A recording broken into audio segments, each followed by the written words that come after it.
తర్వాత ఆపోజిషన్ యొక్క ఇంపార్టెన్స్ తగ్గింది. మనం యుద్ధాలు చేయాల్సిన అవసరం లేదు, ఎలక్షన్స్ అధికారంలో ఉన్న ఓటేద్దాం అనేది ప్రజల మూడు, తెలంగాణ ప్రజల మూడు డిఫరెంట్ గా అయిపోయింది. ఇది వండర్ యాక్చువల్ గా. తాంబూలాలు ఇచ్చా తనకు చావడం అన్నట్టు వాళ్ళు కూడా చాలా తెలియక వచ్చేసారు. ఈ రోడ్ల మీదకి వచ్చి కొట్లాడే బదులు ఫస్ట్ పోగానే ఏం చేస్తావు, ఇది చేస్తావా, అయితే చేస్తావు. వాళ్ళు చాలా లాజిక్ గా ఓటర్లు ఆలోచిస్తున్నారు. మేము అబ్జర్వ్ చేసిన ఒక ఇంట్లో ముగ్గురు ఉంటే 1500 ఇస్తే ముగ్గురు మళ్ళీ బదనాం చేసేది ఎందుకని చెప్పేసి ఒక్కొక్కరు ఒక్కొక్క కోటేసి వస్తున్నారు. అంటే మేము తాంబూలాలు పుచ్చుకున్నాం, సమాన స్థాయిలో పుచ్చుకున్నాం. అయితే దీంట్లో ఏమైంది, దాంట్లో కూడా నీతి ఓటర్ చాలా షార్ప్ అయిపోయినాడు. ఓటర్ని పసిగట్టడం చాలా కష్టం. అయితే ఇది మాత్రం మేము రిఫరెంట్ గా తీసుకుంటాం. మేము స్థానిక సంస్థలు గెలిచినాం, తర్వాత ఇది గెలిచినాం, అది గెలిచినాం అంటే మాకు డేటా ఉంది. మీ 15,000 శాంపిల్స్ మీకు చూపెడతాను.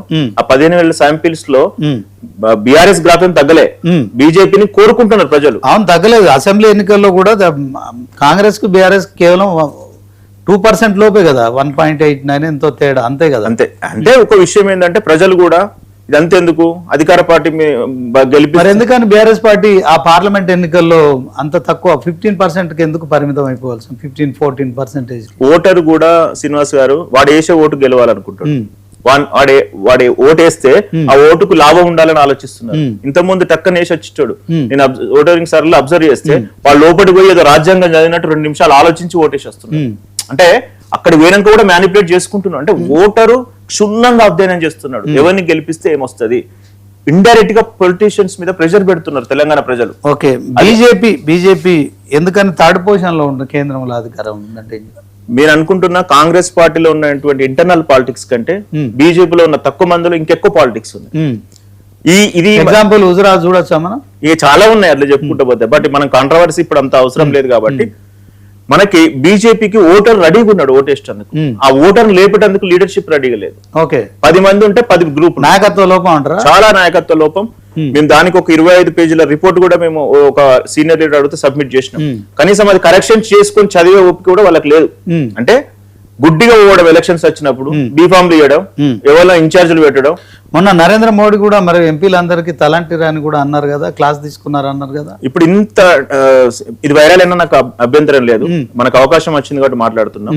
ఇప్పుడు 8 మంది ఎంపీలు ఉన్నారు కదా, మరి మనిషికి ఒక్కటి గెలిపించుకున్న ఎన్ని అయితే 8 మున్సిపాలిటీలు అయితే, 8 మంది ఎమ్మెల్యేలు ఉన్నారు కదా, మనిషి ఒక మున్సిపాలిటీ గెలిపించుకున్న ఎన్ని అయితే 16 అయితే, మరి ఏది సంఖ్య?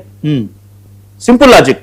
పర్ఫార్మెన్స్ ఉందా అంటే తిరుగుతున్నారు, ప్రెస్ మీట్ లో మాట్లాడుతున్నారు, రేవంత్ రెడ్డి గారిని విమర్శిస్తున్నారు, కాంగ్రెస్ ని విమర్శిస్తున్నారు, బీఆర్ఎస్ విమర్శిస్తున్నారు, ఏదో కాళేశ్వరం అంటున్నారు. అది రావు ఓట్లు, అయిపోయింది గతం గత. ఫ్రెష్ గా ఎట్లా లీడర్షిప్ తయారు చేసుకోవాలి. ఇప్పుడు 1984 సారీ ఒక 2 minutes లో క్లియర్ గా ఎక్స్ప్లెయిన్ చేస్తా. 1984 లో మన తెలంగాణ నుంచి ఫస్ట్ ఎంపీ ఉన్నాడు.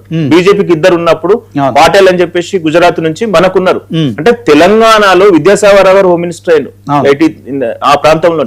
అంత క్యాడర్ ఉన్నప్పుడు ఆ క్యాడర్ ను మొబిలైజ్ చేసుకుంటూ ముందడుగోవడంలో బీజేపీ పార్టీ ఖచ్చితంగా విఫలమైంది.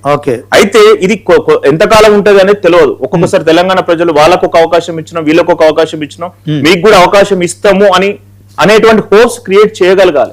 వాయిస్ పోతలేదు అంటారు పూర్తి స్థాయిలో. అసలు వాయిస్ కాదు, అసలు ఏది పోవట్లేదు. రైట్, ఒక్క నిమిషం. వరంగల్ నుంచి మా ప్రతినిధి శ్రీధర్ లైవ్ లో ఉన్నారు. Sridhar, good afternoon.